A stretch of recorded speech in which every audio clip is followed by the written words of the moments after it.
And a new development tonight from Capitol Hill, the Republican legislation to replace Obamacare is dead. Today, House leaders pulled the bill before a scheduled vote when it became clear they didn't have support from at least 216 Republicans to get it passed.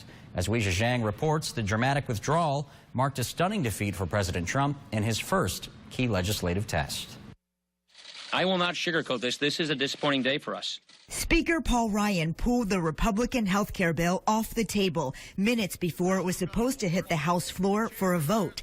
Despite intense lobbying, he didn't have enough support from his own party to get the legislation passed. We just didn't quite get consensus today. Many conservatives held out because the bill didn't go far enough to repeal Obamacare.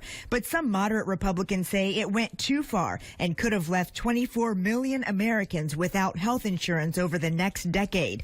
The president blamed Democrats, not the divided GOP, for the failure. When you get no votes from the other side, meaning the Democrats, it's really a difficult situation. Democrats don't see it that way. Let's just for a moment breathe a sigh of relief for the American people. The House debated the bill for 5 hours before the Speaker pulled the plug. Our nation has endured 7 long years of this mess, and today we have the obligation and the responsibility to act.